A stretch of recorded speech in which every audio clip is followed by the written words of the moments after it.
o fato da gente ter esse cérebro mais reflexivo, às vezes faz a gente re- buscar explicações pra coisas que não necessariamente têm uma explicação. Então, quando a gente tá, sei lá, acordou triste, Uhum, sem querer. E aí, do nada, assim. E aí a gente fica tentando encontrar motivos pra aquilo, quando na verdade às vezes é só uma resposta fisiológica uhum, ali que aconteceu, que às vezes é necessário. uhum. Será que a gente. Um dos grandes fatores, assim, às vezes até tanto da tristeza, mas também da desmotivação pra fazer alguma coisa, pode ainda a gente ficar refletindo demais, cara. Pô, essa pergunta de US$ 1 milhão, assim, acho que tu fostes, como a gente fala lá em Floripa, né? Tu fostes preciso. É, porque assim, ah, duas coisas acontecem, né? Bati na mesa aqui. Não tem problema. Duas coisas, o pessoal que tá ali editando ali vai. Não, eu É, bato então. a gente, apesar de ter todo esse cérebro sofisticado, né? Que consegue pensar sobre o que a gente é, né? Assim, refletir sobre de onde que a gente veio, tal. A gente consegue, porque olha que loucura, a gente consegue ter raiva e pensar sobre a raiva. Tipo, pô, isso é muito sofisticado, cara.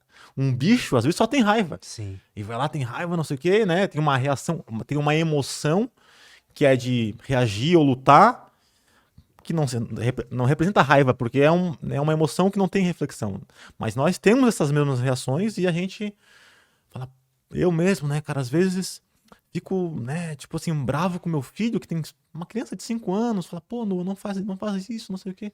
Aí depois eu fico pensando, poxa, pra quê, né? Por quê? Não deveria ter feito assim, etc.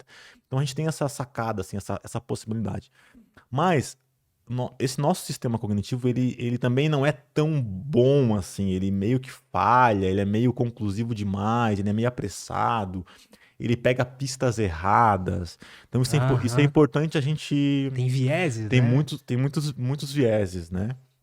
Isso, né? Por exemplo, a gente tende a avaliar assim, a probabilidade de eu avaliar um palestrante como melhor porque ele está com uma roupa mais bonita é maior. A gente chama, né, essa heurística de. Porque o cérebro já busca uma série de elementos, figuras sociais, não sei o que, ele vai lá no chat GPT e esse cara é bom. Perfeito. Então a gente também erra, tem muitos erros de predição. Mas tentando responder objetivamente a tua pergunta, que inclusive eu discuto isso nesse livro aqui, né, na realidade fake news. Não é merchan, tá, galera? Eu trouxe um presente pro Lutz, Lutz falou que eu podia Inclusive, deixar muito obrigado. Não, pode deixar, com que eu certeza, cara. podia deixar aqui. Pô, e Ah, é realmente um livro, eu não li ainda, obviamente, né? Recebi ele hoje, mas pelo que eu li aqui enfim, da introdução e tudo mais, cara, parece ser muito, muito interessante. Falei pra você que vai ser meu próximo livro que eu vou ler, cara. obrigado, Muito, cara. muito massa, cara. É um livro sobre comportamento humano, então tem a ver com essas intuições que a gente está conversando aqui. E logo no início do livro, a gente lê aqui realidade fake news, acho que é mensagem do celular, né? Também são fake news, mas envolvem muitas fake news. Eu vou contar uma para vocês aqui que tem a ver com o que eu tô falando, no que a gente está conversando. Logo no início do livro, que é um livro sobre ciência, filosofia, mas eu narro umas passagens da minha vida para ilustrar o fato. Então eu conto uma história lá que no início, meu primeiro dia de aula ali da escola, primeiro ano, ou primeira série, né? Na minha época era a primeira série. Cara, eu fui absolutamente ali bulinado, violentado, sabe? Pô, no primeiro dia. Eu acabei de chegar numa escola privada que foi difícil de estar, meus pais, né, tentando ali fazer um esforço para pagar, etc. Então eu narro isso, a minha tristeza e a minha frustração. Mas o que deixa a gente puto não é o xingamento, as ofensas. O que deixa a gente realmente puto é alguém que não nos conhece tentando nos definir e dizer o que a gente é, nosso potencial, o que nós devemos ser e como nós devemos se comportar. Então, Verdade, então cara. o que eu escrevo ali, né, não é assim, ó. Eu falo assim, o que eu escrevo. O problema não é só o xingamento. O xingamento é um problema, obviamente, né? As ofensas, tal, enfim, que uma criança de 6, 7 anos consegue fazer, que fala assim, cara, como é possível, né? Porque ele falou coisas pra mim que eu nem sabia que eu era. Mas o que deixa a galera realmente puta, a gente, é isso, cara. Essa tentativa de nos definir, de dizer o que a gente é, de delimitar o nosso potencial. Por que deixa a gente muito, muito indignado? Porque a gente, cognitivamente falando, afetivamente falando, a gente não é a gente não é bebê galinha, a gente não é pintinho, entendeu? Então a gente consegue pensar sobre isso mesmo que a gente não consiga reagir. E aí, a gente está num mundo, numa sociedade, em que há muitas tentativas de nos definir. A internet é um desses fenômenos, né? Olha quanto dos comportamentos que a gente experimenta está exposto, que é comportamentos padronizados, as pessoas têm que ser de um determinado jeito, as Sim, pessoas têm que ser disciplinadas, que têm que liderar suas vidas, sim. têm que Ser o ir protagonista da sua história. isso, né? Essas narrativas que são, né, que podem dar um ânimo, tal, enfim, mas no fundo isso gera um conflito cognitivo na gente. E esse conflito é porque a gente reage e fala, poxa, mas eu não sou assim. Às vezes eu sou um pouco desorganizado, às vezes eu sou um pouco sapeca, às vezes eu sou um pouco brincalhão, às vezes eu sou um pouco. Às vezes eu sou um pouco, basicamente, um pouco muito diferente do que tudo que está à minha volta diz que eu tenho que ser. Então, muitas vezes, a gente rumina os problemas, né? Fica ruminando os problemas muito em função dessa incompatibilidade.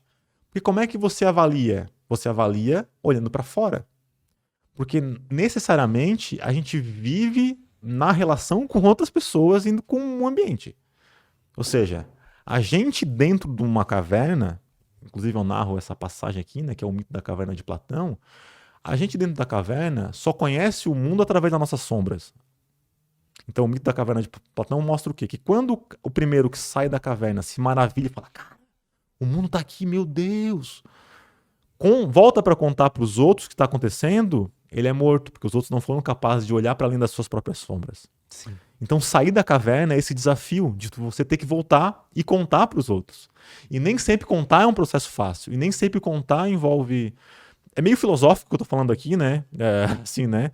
Mas é para tentar mostrar que boa parte dos problemas que a gente passa nessas dificuldades de, poxa, transformar os problemas às vezes maiores do que eles realmente são, de se vitimizar ou se culpabilizar, tem a ver com essa capacidade que a gente tem de comparar a gente com uma referência que está Não, fora. perfeito. Então, se a gente escolher mal as nossas referências, a chance de a gente ter esses problemas é maior. Então, a gente vai ter que trabalhar para melhorar nossas referências. Né? A gente vai ter que trabalhar para andar com pessoas que valham a pena, para escolher os conteúdos que a gente consome. Só que isso é difícil, né? Eu estou aqui falando que tem, né? Mas eu entendo que é um esforço difícil.